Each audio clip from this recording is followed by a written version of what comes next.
tudo bem? Seja muito bem-vindo, seja muito bem-vinda ao canal Instante Audiobooks. Agora você poderá usufruir do conto A Marca do Polegar, de H.G. Wells. Mas antes, não esqueça de deixar o like e se inscrever no canal se ainda não for inscrito. E se houver algum livro ou algum conto que você queira ouvir aqui no canal, é só deixar aqui embaixo nos comentários. Tudo bem? Dito isso, fique agora com o conto completo.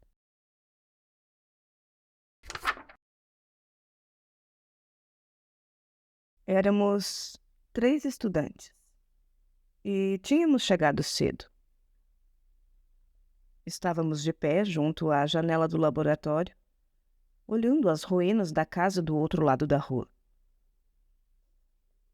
Era uma manhã chuvosa e de muito vento. O pavimento molhado reluzia e o céu por trás das ruínas enegrecidas mostrava algumas faixas azuis por entre as pesadas cortinas de nuvens que passavam. O verde vívido e primaveril das castanheiras e dos lilazes diante da casa contrastava estranhamente com os destroços negros que se viam por trás. O fogo destruíra totalmente a construção. A maior parte do teto tinha desabado e, através dos contornos carbonizados das janelas, que mal retinham um ou outro pedaço de vidro, era possível ver as paredes consumidas pelas chamas e a indescritível desolação que se segue a um incêndio assim. Curiosamente, embora uma parte da parede tivesse desabado sobre o pórtico de entrada, o pequeno quarto de dormir que ficava por cima estava intacto. E podíamos ver pendurado ao encontro do papel de parede encharcado a foto emoldurada de um soldado em uniforme.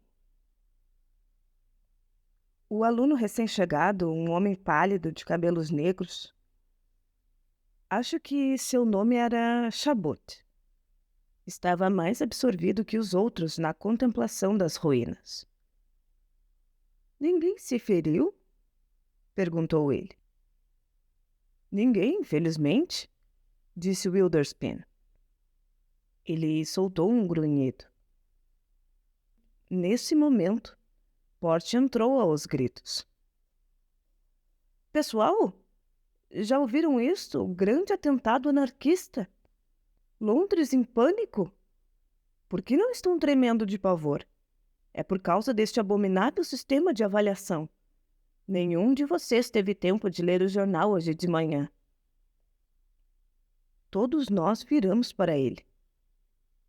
"Ouçam bem", disse Port fazendo pose. "Ontem, essa era a casa do inspetor Bulstrode, o famoso inspetor Bulstrode, e nenhum de nós sabia disso. Agora olhem." "Como sabem que isso foi obra de um anarquista?" perguntou o novo aluno. E nisto, Aiskin entrou no aposento. "Eles agora atribuem todos os acidentes aos anarquistas", disse Wilderspin. "A polícia", disse Port, "tem ótimas razões para acreditar que essa atrocidade foi obra de um anarquista. É o que dizem os jornais. Mas nada transpirou por enquanto. Contudo, é muito simpático da parte dos anarquistas terem escolhido uma casa bem em frente à nossa janela. Vai nos livrar dos rigores da maratona dos cheirões da semana passada." "E fez, aliás, com que Smith se atrasasse uma vez", disse Wilderspin olhando o relógio. "Eu o vi lá fora", disse Aiskin, "quando desci a rua." "Por Júpiter! O que ele estaria fazendo lá?" disse imediatamente o novo aluno. "Bisbilhotando, acho eu", disse Aiskin. "Conversava com um dos policiais e tinha nas mãos uma caixa com alguma coisa escura dentro. Acho que vai nos pedir para analisá-la." "Lá vem ele", disse Wilderspin. todos nós nos viramos novamente para a janela.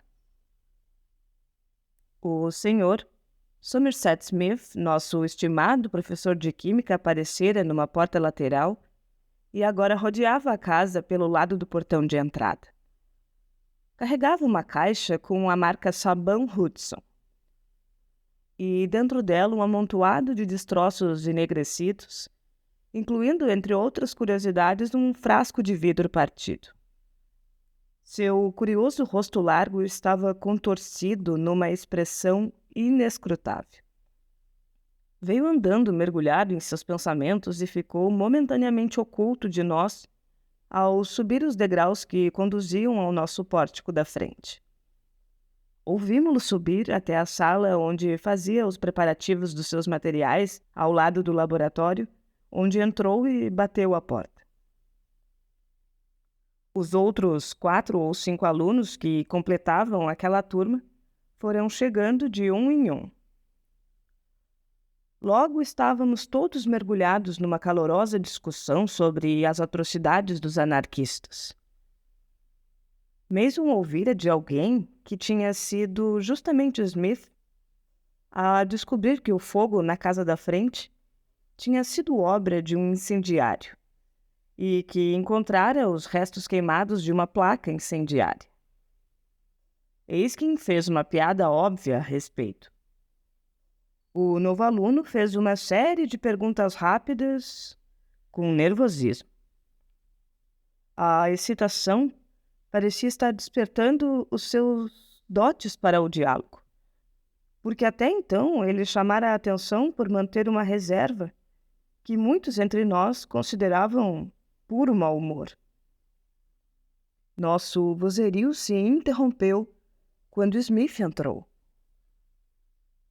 Ao contrário de seu comportamento habitual, ele não foi direto para o quadro negro, mas veio por uma das alas até perto da janela. Carregava um peso de papel de mármore negro numa mão e na outra certo número de tiras de papel. Estas foram colocadas sobre a mesa de Wilderspen. Ele passeou os olhos pelo nosso grupo por baixo das sobrancelhas espessas. Alguém ausente? Ninguém, senhor, respondeu alguém. Este fogo, na casa em frente, cavalheiros, é uma ocorrência muito singular, muito singular. Talvez nenhum dos senhores saiba como foi provocado, mas precisam saber, sem nenhuma demora, creio eu, que uma suspeita muito grave paira por aqui.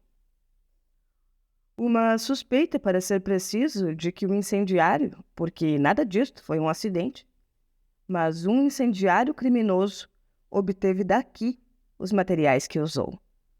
Pelo que posso avaliar, a casa foi incendiada por meio de fósforo dissolvido em bisulfeto de carbono. Houve uma exclamação por toda a classe. Como devem saber, cavalheiros, dos estudos elementares que fizemos no outono passado, quando o fósforo dissolvido em bisulfeto de carbono é exposto à evaporação, ele se precipita num estado tão fino que entra em combustão. Bem, ao que parece, foi retirada a tampa que protege o carvão.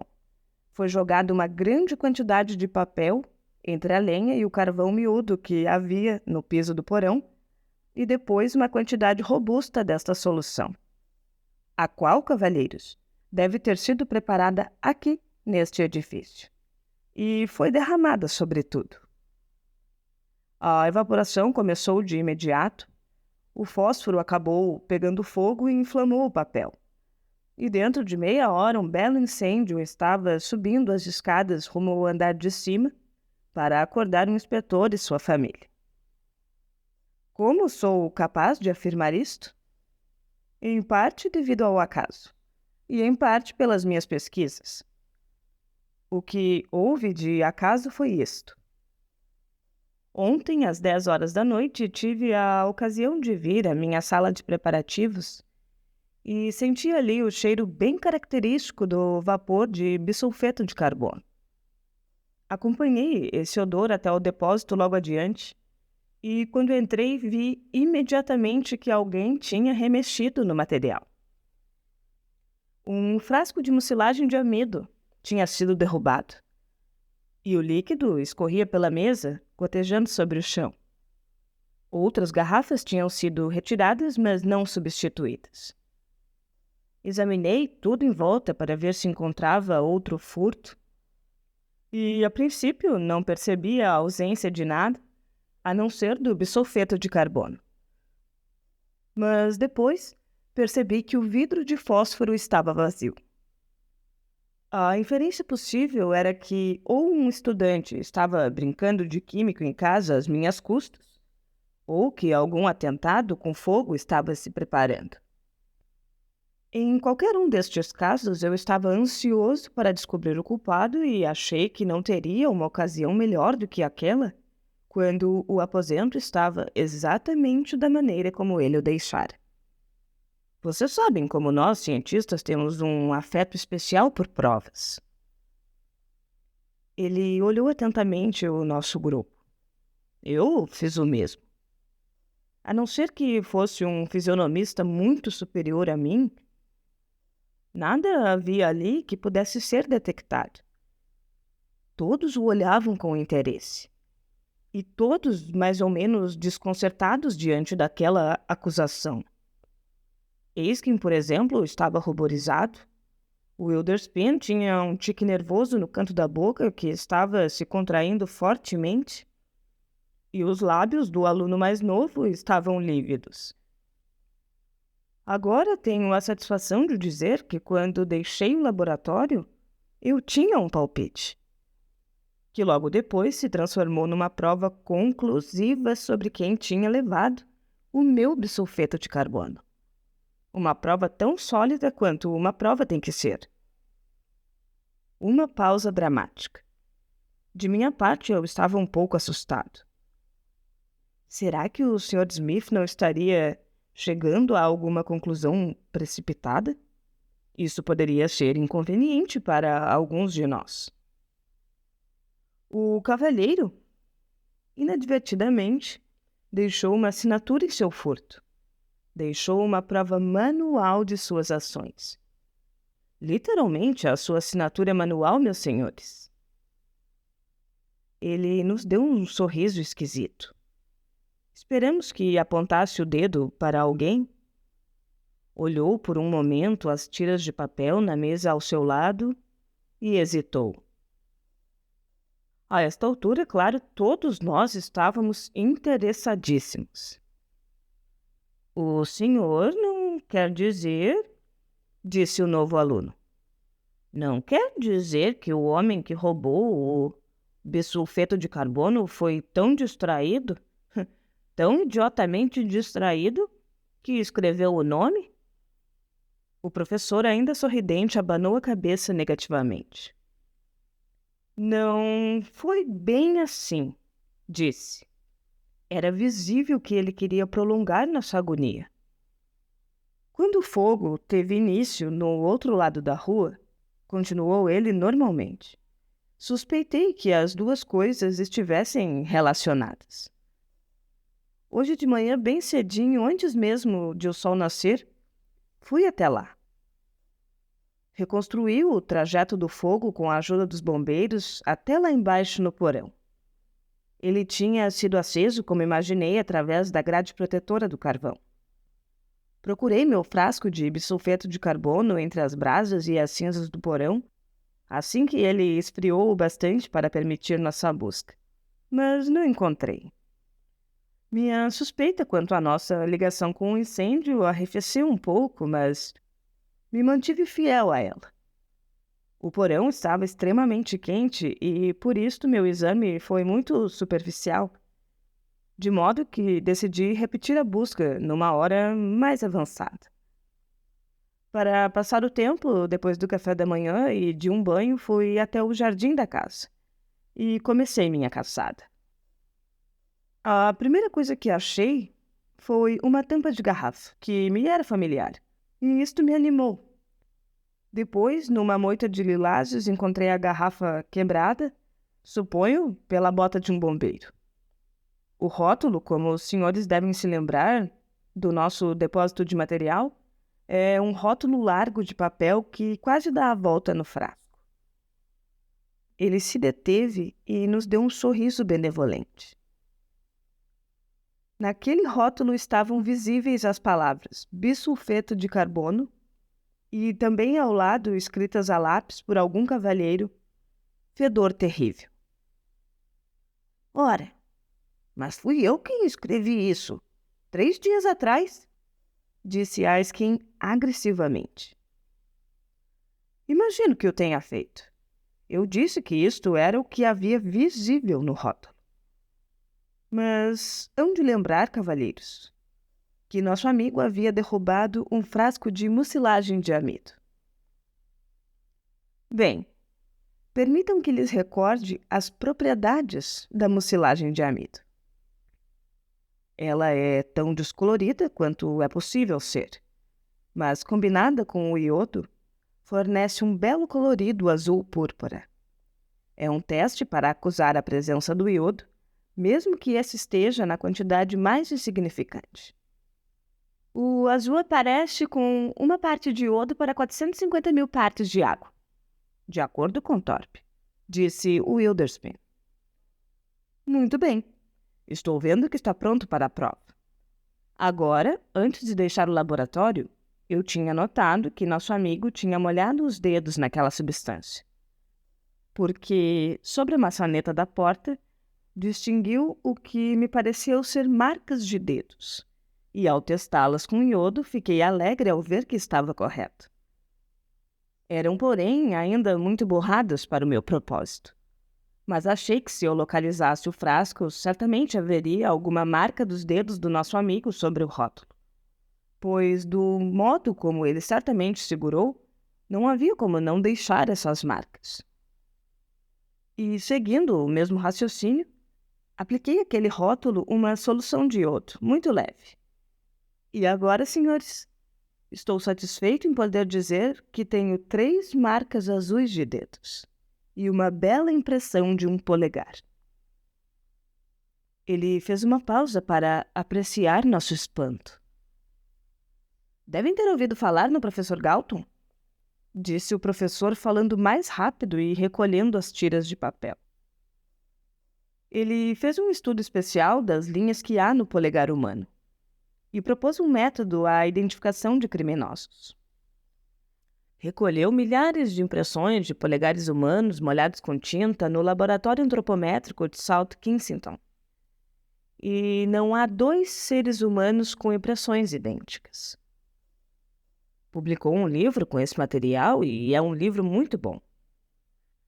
Bem, como vem, eu tenho aqui um pouco de tinta de impressão misturada com óleo, espalhada sobre este peso de papel. E aqui, algumas tiras de papel. E com isto, resolveremos o problema em poucos minutos. Se o delinquente estiver entre nós, vamos descobri-lo. E se não... Cuidado! Gritou Wilderspen. Virei-me e vi o novo aluno segurando um frasco em cada mão. O anarquista tinha se desmascarado. Estava pronto para arremessar um dos frascos de vidro esmerilhado, que provavelmente continha algum ácido. Abaixei-me instintivamente, e o projétil passou por cima da minha cabeça, atingiu Smith no ombro e ricocheteou com um estrépito numa mesa cheia de tubos de ensaio. Sentiu-se no ar um cheiro inconfundível de óxido de nitrogênio. O segundo frasco, felizmente, passou longe, esbarrou num bico de Bunsen e em 2 trípodes, e fez um estrago por entre os frascos pequenos de reagentes sobre a bancada de Wilderspen. Nunca vi um grupo de homens se dispersar com tamanha rapidez. Ainda me virei com a intenção de agarrar o lunático, mas viu erguer um frasco de ácido sulfúrico ou vitriolo, o popular ingrediente dos filtros de amor parisienses. Isto foi demais para mim. e me escondi sem demora por trás de uma bancada. Alguns dos meus colegas tinham conseguido deixar a sala e se amontoaram agora na escada, onde Smith também se refugiara. Vi Witherspoon com a boca se contraindo mais do que nunca por trás de outro banco. Assim que tivemos uma chance, seguimos o exemplo dos outros e corremos para o patamar. Um pequeno frasco de ácido clorídrico atingiu Witherspoon no pescoço, fazendo-o dar um grito e deixou no seu paletó uma grande mancha vermelha. Havia algum método na loucura do anarquista. Ele parou de arremessar coisas assim que se viu no controle do laboratório e começou a recolher todos os frascos de ácido, sublimado corrosivo, nitrato de prata e assim por diante, colocando-os sobre a bancada mais próxima da janela. Tinha o claro propósito de vender caro sua rendição. Mas Smith era um oponente à altura. Tinha corrido para o depósito e emergiu de lá como um garrafão do mais insuportável dos gases, o sulfeto de hidrogênio. "Arranque o tampão e jogue isso lá dentro, rápido!" disse ele e voltou ao depósito em busca das pungentes qualidades de amônia. Seguiram-se em rápida sucessão arremessos de um garrafão coberto de vime, cheio de ácido clorídrico, e outro de sulfeto de amônia, um gás cujo odor repugnante só encontra rival no sulfeto de hidrogênio. O inimigo só percebeu nossas intenções quando os vapores começaram a se espalhar na sua direção e limitou-se a se esconder por trás de uma bancada. Dentro de 30 segundos havia dentro do laboratório um conflito tão desagradável de odores químicos como não é difícil imaginar, e o ar estava denso com as nuvens brancas do cloreto de amônia. O inimigo percebeu então nosso propósito e tentou fazer uma carga frontal. Quando o garrafão de sulfeto de amônia se espatifou no chão, vi um pequeno frasco vindo na minha direção por entre os vapores, mas ele não acertou a porta e acabou derrubando o quadro negro. "Fora do meu caminho!" gritou o anarquista se erguendo no meio dos vapores da Fidentina, mas nós batemos a porta, trancando-o lá dentro daquela atmosfera. Ele tentou furiosamente girar a maçaneta e esmurrou a porta como um louco. Ouvi-o pedir clemência e cair no chão tossindo. Achei que o tínhamos derrotado. E por mim teria aberto a porta se Smith, temendo um ataque, não me segurasse. Ouvimos os passos do anarquista retrocedendo e depois silêncio. Ficamos esperando outra arremetida dele. Uma garrafa se espatifou na porta pelo lado de dentro e daí a pouco outra. Houve um intervalo de silêncio. Talvez tenham se passado uns 3 minutos. Eis quem estava socorrendo Witherspoon na outra sala e os outros estávamos agrupados no patamar. "Ele deve ter sufocado e caído", disse Porte. "A janela!" exclamou Smith de repente. "Deve ter fugido pela janela." "Não pensei nisso. Alguém ouviu a janela ser quebrada?" "Vocês 3. Ele indicou a mim, Porsche e Mendelssohn. "Cuidem desta porta." Os outros desceram precipitadamente as escadas, seguindo Smith. Ouvimos a porta da rua ser aberta e depois as vozes deles gritando no pátio fronteiro. Então, nos arriscamos a abrir de novo a porta do laboratório. Vimos a janela do lado oposto escancarada e as rajadas de vento agitando os vapores. O anarquista tinha escapado. Smith tinha sido um pouco intelectual demais na sua abordagem do caso e pouco vigoroso. "Depois daquela marca de polegar?" disse ele quando a classe voltou a se reunir no dia seguinte, por entre os destroços do laboratório. "Depois que a marca foi descoberta, ele devia ter se rendido imediatamente." Não havia nenhum argumento que o salvasse. Pela lógica, em todo caso, ele estava irremediavelmente encurralado. Começar a arremessar ácidos ao redor? Francamente, uma coisa que não fui capaz de prever. Muito desleal da parte dele. Esse tipo de coisa tira todo o encanto intelectual que há no trabalho de um detetive.